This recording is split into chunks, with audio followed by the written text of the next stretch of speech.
Hey everyone, Golden Ninja 3000 here again. Today I'm reviewing the biggest LEGO Harry Potter retail set of summer 2022. This is set number 7640812 Grimmauld Place. It's got 1,083 pieces, 9 minifigures, all of which are exclusive, I believe, except maybe Harry. And this retails for $120 in the US. This set is, again, much like the Ministry of Magic, something that people have been asking for years. But I never thought that LEGO would make it because of how hard the concept is. But we'll talk about that more when we get to the build. Here's our Harry minifigure. I don't think that torso print is exclusive, but I think he's technically an exclusive figure just because they haven't paired the blue pants with that torso before. So he's not actually exclusive. He does have that new broom piece. It's a new molded piece on the end of an antenna. I do not like this very much. I think it looks really good, but I don't think it solves any of the problems of minifigures looking awkward while riding it. And this piece is versatile. I've talked about it in some other reviews, but yeah, I don't think that. I think LEGO could have done better when we asked for a new broom piece. But yeah, this Harry minifigure is relatively plain and definitely the least interesting figure in this set. The Sirius Black in this set, though, is absolutely, well, actually not absolutely, but pretty near perfect. This is our first Sirius in regular clothing, not in a prison jumpsuit, so that's really exciting, and I love the printing here. I think the printing on the torso is fantastic. I love how his waistcoat comes down into his legs. The one thing that keeps this minifigure from being perfect is that it's not printed on the sides of the legs. LEGO has been dropping the ball on that recently, and it is annoying, but it's not that annoying here. It's much worse on some other figures, so I can forgive it here because that much side leg printing doesn't really matter, but when it's at least half of the leg, that's when it bothers me. It's the same old hairpiece though, and I think that this is the same face as well, and I don't like this angry face. This isn't fitting for Sirius in his home. I wish that we had a more cheerful one to go with how happy he was to have Harry at his house during Christmas. Kreacher is brand new for this set, and he looks pretty good. I like the torso print, but unfortunately, as you can see, the skin color is too pale on the torso. That's another problem that LEGO really needs to fix, but again, it's been worse on other figures. I'm not going to forgive it here, but it's looked much worse in the past. He does have a brand new head mold, a lot like Dobby's, but obviously his ears are pointed down, and he has a little bit of a different nose and mouth. I think that it looks pretty decent except for the mouth. I hate how you can't, it looks like he has no mouth because there is a little molded line that you can just barely see underneath his nose. But it's not very obvious, and so I wish that was just a little bit, I wish it stood out just a little bit more. He's holding an umbrella, and he does have some nice back printing. Overall, it's just really nice to actually get a Kreacher minifigure for the first time. This is our very first set with Kingsley Shacklebolt. We did get a minifigure of him 2 years ago in Series 2 of the CMF series. That figure was definitely a lot better because it had, a CMF budget. But, I mean, this figure still looks pretty good. I like his torso printing a lot. Whoops, sorry for going out of focus there. I think that, all of those colors work really well, and I really like the metallic print. But I just think his hat kind of sucks because it was printed in the CMF series, and I thought that looked a lot better. But I mean, other than that, I think a printed hat would have really completed it. But I mean, other than that, he looks fine. Good face print there. And then he does have another one of those new broom pieces with a tan colored broom instead of dark brown, which is nice to see. All right, and then we've got Tonks, and I think that she is my favorite minifigure in this set. I love that torso print. I love that it goes down into the legs, because, leg printing is something that LEGO's struggling with a little bit nowadays. They have been for a while, but it's starting to leak into the Harry Potter theme where some minifigures just look unfinished without leg printing. So I'm very glad that they printed Tonks's legs here. Love her hair, love her face. She's also holding the same broom build as Harry, but she has something even cooler. So on her alternate face, you have her pig nose because she is a metamorphagus, so she can change her appearance, and LEGO includes a red hairpiece so that you can give her a totally different look. And I really appreciate that. And this face with the pig nose is just perfect. I love it so much. And I think she's getting a duck face one in the advent calendar this year too. So I'm really happy about that. And we do get half of the Weasleys in this set, so we'll start with Mrs. Weasley. We've been getting a very good number of minifigures of her since 2020. I think this is our third one, if I'm not mistaken. And so I'm really glad that we keep getting different outfits for her. I love the torso and leg print here. I do not remember her wearing this outfit in the movie. I'm sure she did. I'm sure it's just that I wasn't paying attention to her clothes in this scene. But I really like the patterns on the print here. because again, I don't remember it from the movie, but I really like this pattern in the set. And again, I'm really glad that she got such nice leg printing. Same old face. I really wish they changed the face on her. I don't like it. It's Helga Hufflepuff's face. I thought it worked the first time they made a Mrs. Weasley minifigure, but I mean, this is our third one. I'd like to see a more unique face print for her. Ron looks pretty good in this set, but again, he is fairly plain. No printed legs. His sweater is nice, but it is just a striped sweater. And I mean, same problem with his face. Ron really needs new faces. Harry and Hermione got new ones this year, but Ron didn't. And I mean, I really don't care that much about Ron. He is my least favorite member of the trio. But I mean, like, come on, I feel bad for him. This quality of print here is not the best. You can see it's kind of smudged, and like this eye is smaller than the other one. So that's kind of disappointing, because I find that, honestly, like the Weasley faces, whenever I have like print quality issues in Lego sets for faces, it's always like Ron's face that it happens to. Here's Fred Weasley. I like the torso print on him. Same old face from the CMF series and Diagon Alley, but I mean, I think that's fine because they're very expressive and I like that print a lot. Here's George Weasley, same same torso print as Fred, but he does have his unique face print from the CMF series and Diagon Alley, as I mentioned before. And I really like that alternate face on him. But of course, the one thing I want to talk about is this accessory. He's holding the extendable ear, which is an item that they sell at Weasley's Wizard Wheezes. It's basically what it sounds like. It's just like a spying device that you can lower down through the floors to listen to people. But I really don't like the way that this was built, because using this long, flexible piece, that makes sense. But it came out of the box bent, and this thing is supposed to go down the length of Grimmauld Place so that they can listen to people's conversations. And yet, because Lego's packaging made the piece arrived bent, so all it does is curve into other floors of the house instead of like going straight down. So that's pretty disappointing to me, although I've heard that other people didn't have an issue with this. But like this piece is like impossible to straighten out. Like I've tried flattening it and it just doesn't work. So I wish Lego would package this more carefully.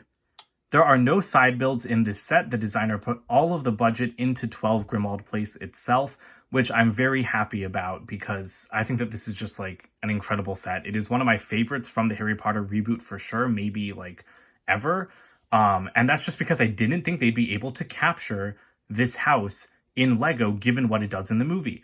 Because in the movie, 12 comes out of the space between 11 and 13.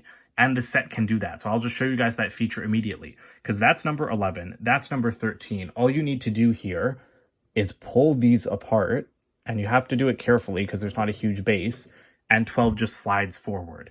The way that feature is built is just so interesting, so I'm going to go ahead and move in closer and take you guys through the whole thing. Sorry, I lied. I want to give you guys a quick 360 first. And you can see, like, sometimes it is a little bit difficult to get these halves to line up exactly. These are only attached with a couple of pieces, like the top floors to the bottom floors, so they can, you know, start to show a little bit of gapping. But around the side, you've just got like a little bit of sidewalk, and then this is what the back looks like when the entire set is, you know, closed up. But then once you open the set up, it opens up the interior a lot more as well. So yeah, I'm going to be jumping around a little bit just because there's a lot to talk about with this build and how it works. So down here we have the facades for 11 and 13, and you'll notice these aren't actual Lego door pieces, they're just window pieces with stickers to look like doors. I don't love that. I wish that they were actual door pieces. They would totally fit here. It's the same exact frame. And so I'd like it if it sold the illusion a little bit more, like if they actually had that Lego knob on them. We have some nice steps leading up to them, and we do have like little fences. I also really like this technique used with the 1x1 tiles in the headlight bricks. It just adds some nice texture to the walls. And then of course we have those windows. And then when you pull this apart and 12 slides forward, you can see it's built in exactly the same way, just in a different color. This is in a mix of light gray, and then on higher up floors it's dark gray, as opposed to the white and like the nougat colors or the dark orange colors. But this has an actual door piece. So that's the only thing. I just wish it was more consistent. But again, it's a fairly minor complaint because these doors still look really good. And I mean, like, you can still tell that they're doors even though they don't have knobs. These lamp posts on the side actually provide a pretty handy place to move the building from. I always do it just like right from these fences, but I guess maybe you're actually supposed to grab it from the lamp posts because these are actually kind of built into the sides of the walls. And I do like them, these like gold unicorn horn pieces and some nice triangle pieces on top. And I like that there's a little bit of sidewalk because it just gives you another place to put figures, which I think is really nice to see. And then on the upper sections of the floors, we have some great brick built detailing with these like kind of like archways over the windows. I really like this section of the build, and I love all the masonry bricks just because I think that those are always great texture to add to walls. And then we also have a couple of tiles, again, just for some more decoration, and little windowsills. And then you have like these kind of swirling fence pieces to add a little bit of difference between the fence pieces on the bottom.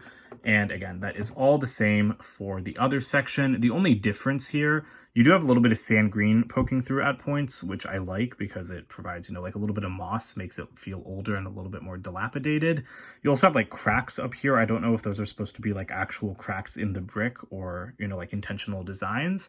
But I really like how there's a drain pipe like running down the like both sections of this building. It's just a little touch. Lego does drain pipes sometimes. These are built with the candlestick pieces, and I think it adds a nice little flair, and it also just helps keep it a little bit separated from like the normal buildings next to Grimmauld Place. And like I said, the dark orange regular buildings, these are not attached with many studs, so they're very easy to take off. You can take off like the middle section of number 12 as well. It just doesn't come off quite as easily. So you never want to grab it from these sections. I'm sure you could strengthen this if you wanted to, but I do like how easily they come off, just because it makes it easier to build and it makes it easier to disassemble if you need to. And I almost forgot the roof sections, but let's go ahead and take a look at that before we get into the interior. We've got some fairly simple decoration up here, but I like the texture that the studs add. Number 12 is significantly different though, and you do have a little bit more moss here. Again, I just like the variety. And then on this side, you have a couple of, I guess, like chimney like stacks, the same on the left. And then you have a little weather vane. And then at the very top, I've put Crookshanks, Hermione's cat. It is the first time we're getting Crookshanks in Lego form. But I do not like this at all because it looks nothing like Crookshanks. To me, this looks like an angry little cartoon cat from like Tom and Jerry. Like, Crookshanks does not look that evil. Crookshanks is not this like gaudy orange color. Like, Crookshanks is a tabby. Like in Lego form, I forgot, is Crookshanks a he? I think so. But he should be like this color. He shouldn't be like such a bright orange. So I really do not like this piece.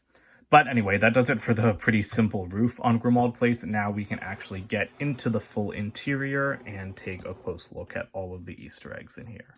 All right, sorry if the camera seems to be a bit slanted, because it looks slanted to me, but I can't figure out how to fix it. Anyway, I just wanted to show you guys how that opening mechanism works. So you have these Technic lift arms on the top and bottom, and you actually have chandeliers hanging from the ones on top, which is pretty nice. And all you do is just slide this, and then those lift arms kind of like move in and out to pull Grimmauld, or number 12, forward between 11 and 13. So that works really well, and as you can see, everything on the side is built on like this cutout triangle so that it has room to move in and out of the way. So that's a very smart technique, and props to whatever designer came up with that because it just works absolutely perfectly. I'm also sorry about the reflection from my ring light on the upper floors, but if I turn it off, it's just going to be too dark in here. So in the entryway, we have a nice little dining table. This is, of course, where that like dinner scene and everything in Order of the Phoenix took place. There is a little bit of detail here. Like, we do have this stove and cupboard, I guess, or I guess this might be an oven, and that can be put on either end of the kitchen. Then we have the dining table with a couple of cups, and then we've also got this new Daily Prophet print. It says The Boy Who Lies. I believe that is exclusive to this set, and it is absolutely perfect. Thank you, Lego, for giving us more prints besides just The Boy Who Lived one from a couple of years ago. And it's kind of hard to get fingers in there, as you can see. Then we have another goblet on the other end. We have a little cabinet of cups, which looks pretty good, and another cupboard down there, which I almost forgot about. And then on the other side, you just have a plain wall with just a little bit of like log detailing, and that is where the front door opens into. So it's pretty cramped, but the designers really crammed as much as they could in here. I think the only other thing that they could have put is like more chairs down at this end of the table, but then you would be walking into chairs when you entered like the room. And again, it's hard to get like figures back there. So I get why they didn't include that, but I do think they could have put one like right back there. There's also no locking feature, so as you like move this around, it will move in and out. But on the left here, we've got the cupboard that Mrs. Weasley finds the boggart in, or I mean, I remember that being a thing in the books, that they were trying to get the boggart out of the cupboard and it took them like a whole afternoon. So I like that you kind of have that like black wall to make it look like it's just going into darkness. But there is no actual boggart in there because, of course, they're different for every person. And then on the right, we have some references from the books. I don't think that any of this stuff was in the movies, but we have the troll foot umbrella stand, which looks perfect. Then we just have a little side table with like a bowl and a lamp. And then this is the stickered over portrait, or like the curtained over portrait of Walburga Black, Sirius's mom, that would shriek every time they opened the door. That looks really good. I wish that there were like two stickers, one of the portrait open and one of it closed, because I don't think Lego's ever going to make Grimmauld Place again, but it's just really nice that that reference is still included. Then on the second level, we have the piano where I believe it was Hermione was the one that was playing, or was it Ron? I don't know. Ron and Hermione were like by a piano, and then like they were sleeping, one on the bench and like one on the floor, and then, you know, like they were holding hands or whatever. Or that might have been on the couch, but like that was all, like, all those scenes were together from Deathly Hallows, so I like that they included the piano. There is a printed tile on top of that, but it's nothing new. And then we do have some stickered portraits in the corner, or some stickered pictures. That's got like a skull and fruit on a pedestal. And then that is, I can't tell, it's like a family crest maybe. Yeah, I think that's all it is. But good use of space there. In the corner, we just have a little armchair, but that's built up very nicely. Looks very plush with the gold cushion. And then this corner is probably my favorite area in the house. This is the Black family portrait. You know, the Black family tree, you know, where they like burn off like the members of the family that have like displeased them. So you do have a bunch of blackened circles. Actually, I'm just gonna take this whole thing off because then it'll be a lot easier to look at. So yeah, so you've got like this cigar burned like blackened marks where Walburga removed members of her family. Everything here is like very accurate. You have Bellatrix there. I think that's Narcissa. That should be Lucius, I guess. And then that would have been Sirius, I think. And then like one of these would have been Tonks. But yeah, I think that all of those figures look really cute. That looks like an angry little Professor Sprout. And then you do have the Latin up here and below, but I don't know what that says, although obviously it's saying something about the Black family. I just think that this is really nice. These are two stickers. They are kind of hard to line up in the corner, but this is an iconic part of 12 Grimmauld Place, and so I'm really glad the designer went to such lengths to capture it and to have enough room to put two minifigures in this area that can be looking at the family tree together. So now onto the top floor. I don't remember this room in the middle from either the books or the movies. I guess it's just like a storage room or a creepy spying room or something. There's a lot of room to post figures, which I like, but you just have a couple of skulls and a candle at the back. And then you have some more of those portraits on the walls. This one has also been like burned out of the picture. And then on that side, if it'll please focus, there we go. You have someone holding a skull like a thespian, so that's cool. And then we have bedrooms. So over here we have Sirius's bedroom, so you can see the Gryffindor pennant hanging up. It's got a red ruby and then some bat skeletons. I think that's the first time this piece is appearing in tan, which is pretty nice to see. And then you do have these tiny little beds that are like shoved into the corners. I'm just gonna break this off again. That's very convenient for review's sake. But yeah, there's a nice sticker on the bedspread and it can barely fit one minifigure. So I'm glad that, you know, at least the bed can still fit a figure, because I really hate it when Lego beds like can't fit minifigures. And then on this side, you've got Regulus's room. Of course, the infamous RAB with the fake locket. He does not have as nice of a bedspread, and he's also been burned out of that photo on the wall. But you do have, if it'll focus again, please. There we go. We've got Slytherin's locket up in the top corner. Oh, no, sorry. Okay, I was going to say I wish they had made a new print for the fake locket, but no, the real locket was in his room. He left the fake locket in the cave.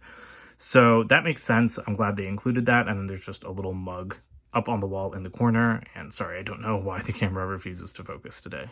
As for minifigures fitting into this build, there's barely enough room for it. So the first thing I wanted to show is the extendable ear. This thing does not work at all, again, because that piece is curving around. Like, you want the ear to be reaching straight down into the kitchen so that the kids can spy on the adults. but instead it just curves around onto like the middle floor, which is really irritating unless you like tuck it in between the pots and pans, which doesn't look good. As for like the corner rooms, you have enough room to pose a couple of figures. So again, like you just barely have enough space. Like you can put Sirius in the family tree room and he can be talking to Harry. So it barely works. And I think that that's pretty okay. Like as long as you have enough room to put the required minifigures in there, I don't really care how little the floor space is. I just get irritated when there's not enough room for figures, which is not the case here. Although, of course, with the nature of the build, you cannot close it with minifigures in any of like the side wings. There's just not enough space. They are going to get crushed and compressed. I don't think you can pose them like anywhere and have them fit. Like I even if they were lying on the beds, I still feel like their arms would get in the way, but you can keep them just in like the central section and close it up. So at least that works. Here are the extra parts. You do have a couple of nice prints like the ear and the locket, but there's not enough extra wands in this set. I really don't like that Lego doubled up on them. Usually they'll give you a set of 2 wands for each character, but in this set they had you reuse them between characters, and I do not like that because I want more extra wands. The box for this set is the typical $100 box size, and it does show that moving feature right on the front of the box as they should. On top you have the minifigures, and at the back, of course, you just have some of the interior details and a closer look at the moving function. I actually like how the instruction manual for this set shows the interior instead of the exterior. It's just a little bit more exciting. And at the back, we've got the standard ads for 2022. Oh, I forgot there's no Chocolate Frog cards in this set, which is kind of weird, but you do have the Hogwarts connection, which is nice to see in such a big manual. So yeah, in case it wasn't obvious enough, I love this set. I think it's everything that's perfect about the LEGO Harry Potter theme. It is an iconic location, one that we haven't gotten before. It's got tons of amazing, unique minifigures. A couple of them could be a little bit better, but honestly, I'm very happy with like most of them, and I'm very happy with most of the things on them. You know, Kingsley needing a little bit more printing, Mrs. Weasley having another face. Those are nice, but they don't like make them bad figures, which isn't, you know, I could say a lot worse for a lot of other LEGO themes. And I mean, the build here was pretty quick, but it was still enjoyable. There are a lot of stickers, but I mean, that's fine because a lot of these details can only be done with stickers. And I mean, yeah, it is a little bit small for $120. There's no getting around that. But the reason it's a little bit small is because it is literally like 2 apartment buildings that split apart into 3. Like, I'm just really impressed that LEGO got that feature into a set of this size. I knew that LEGO could recreate that feature if they made like a $300 set, but for them to do it, and for them to do it this well and still have so much usable interior space in a $120 set, it just makes me really happy. So I think that this set is definitely worth the money if you're a Harry Potter fan. If you're not a huge fan but you still like the building and you want to put it into a modular city or something like that, I would wait for it to go down in price a little bit or sell off the minifigures. But yeah, this could totally fit in any city layout, and it totally fits in any Harry Potter layout. So I really hope LEGO keeps making sets like this. That's it for today. Don't forget to comment, like, and subscribe, and check out my website, goldenninja3000.com, and I'll see you guys in more videos soon. Bye for now.